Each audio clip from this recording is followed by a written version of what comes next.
March 28th, 845 AD.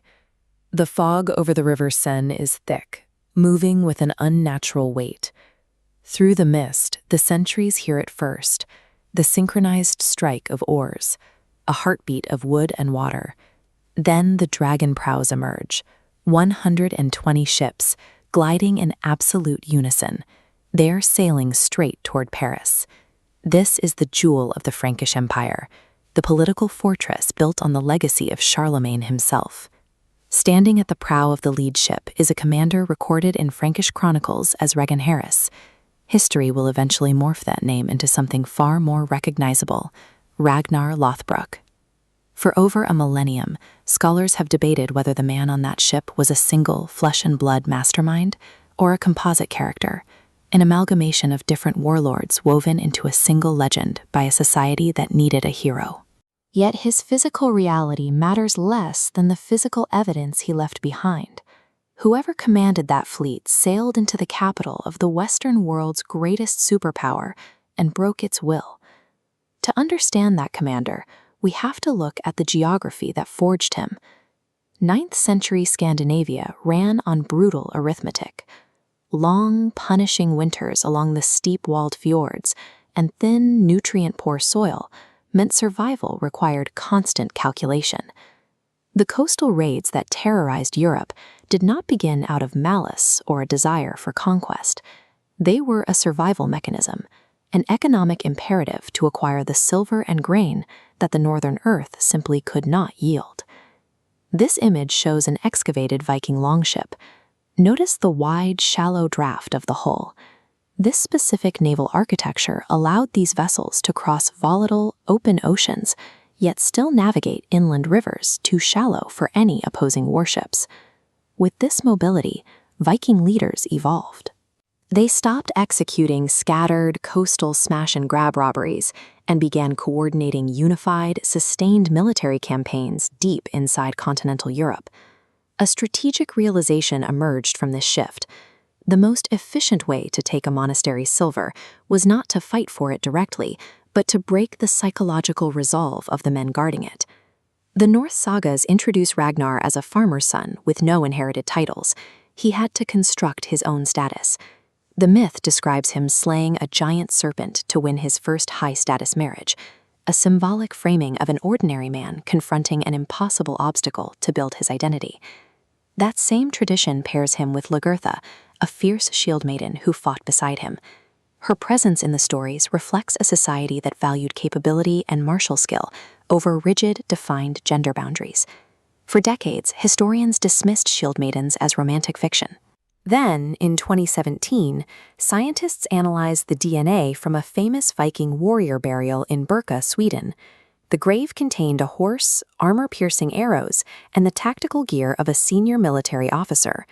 The genetic profile confirmed the skeleton was biologically female. Across the English Channel, Ragnar's primary adversary represented the inverse of this social mobility. King Charles the Bald sat on the most powerful throne in Europe. He possessed Charlemagne's blood and Charlemagne's empire, but he had simply been given his authority rather than earning it. When the Vikings arrived at Paris, these two distinct identities collided. A man who had to continuously conquer to prove who he was, facing a king who only had to exist to hold power. Faced with an invasion force of 3,000 to 4,000 warriors, King Charles made a devastating tactical error. He divided his defensive forces, placing half his army on the north bank of the Seine and half on the south. Ragnar exploited the split immediately. The Viking fleet isolated the smaller Frankish contingent on the north bank, slaughtering the defenders and taking 111 soldiers captive. What happened next was pure psychological warfare. Ragnar hanged all 111 captives on a small island in the middle of the river. He placed the gallows in direct line of sight of the surviving Frankish forces on the south bank, forcing them to watch. The surviving Franks did not attack, and Ragnar did not order an assault on the thick walls of Paris.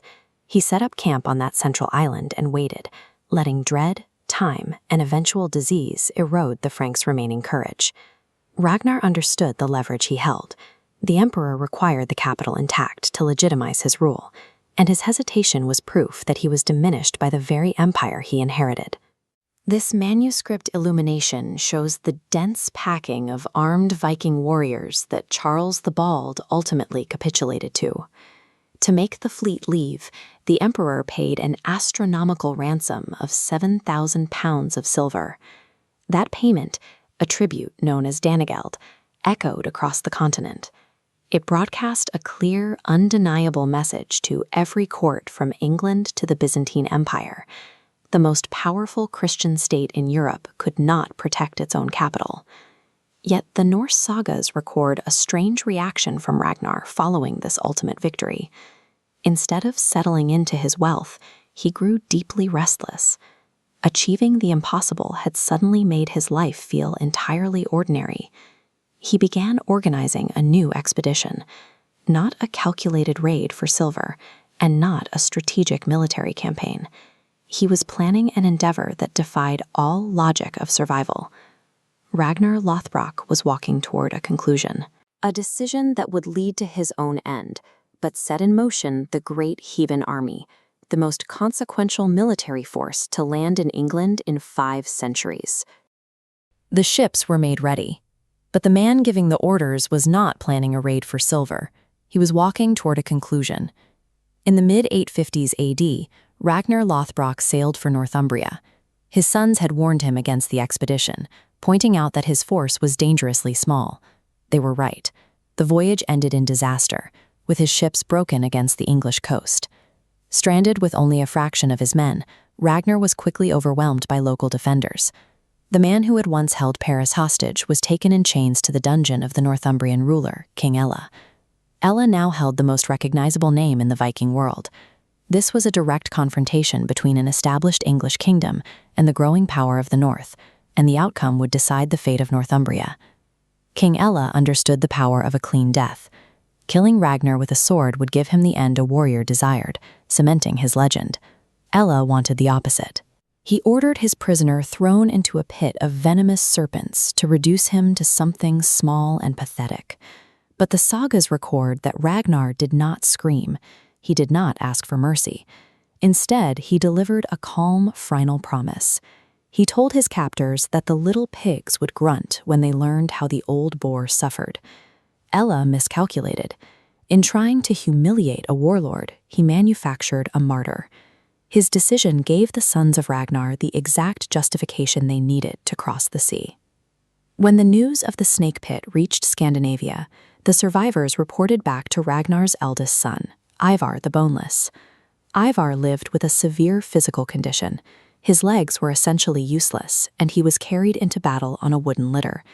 In a society that measured a man's worth by the strength of his axe arm, he could not participate in the violence that defined his culture. Because his body would not cooperate, he was forced to fight entirely with his mind.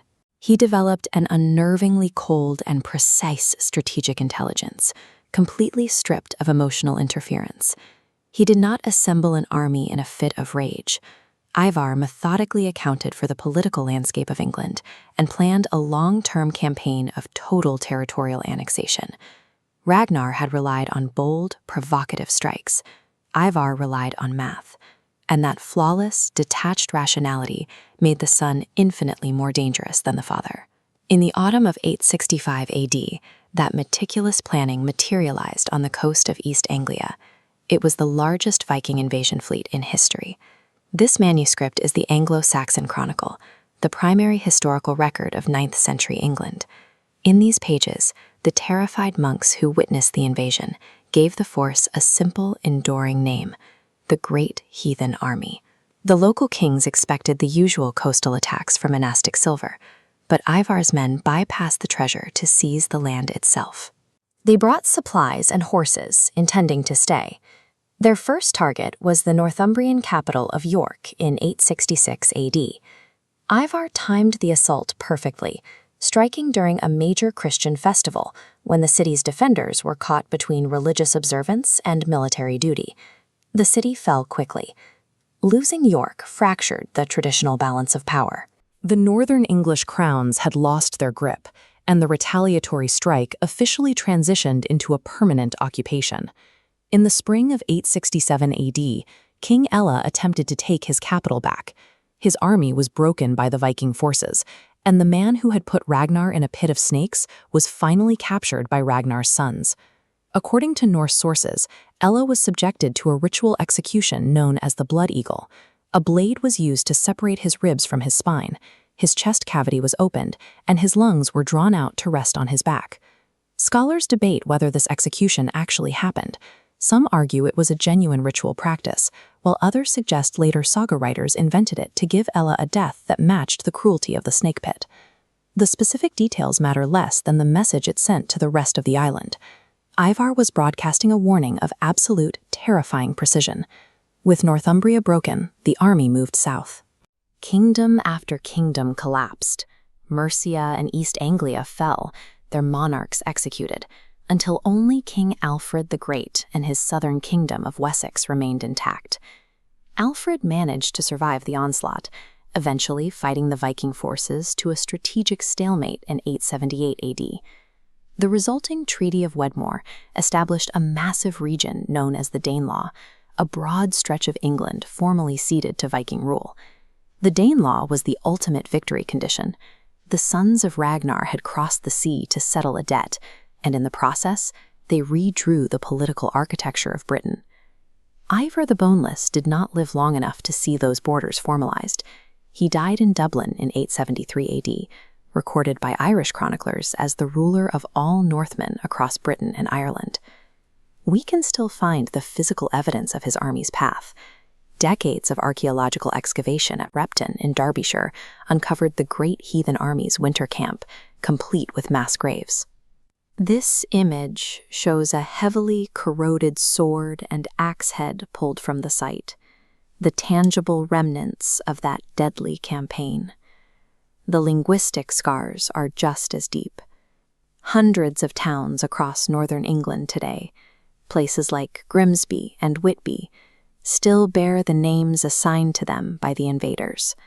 The Scandinavian DNA buried in the soil and the syllables still spoken on the map offer undeniable physical proof of the violent reality that followed the snake pit. Which brings us back to the question that haunts every record of this era. Was Ragnar Lothbrok an actual flesh and blood man? The strict historical consensus is that there is no unbroken chain of primary evidence. No single contemporary document links all the continental raids, the Paris siege, and these 5 specific sons to one verified life. This absence of proof suggests that Ragnar functioned as a vessel for the Viking world. He became the point where separate deeds were gathered into a single narrative, giving a collection of independent raiders a shared identity and a cause to unite behind. Ultimately, the story of Ragnar catalyzed the invasion that redrew the map of Britain. The Danelaw, the names in the north, and the lineage of millions are not proof of a man. They are the permanent record of what the myth achieved.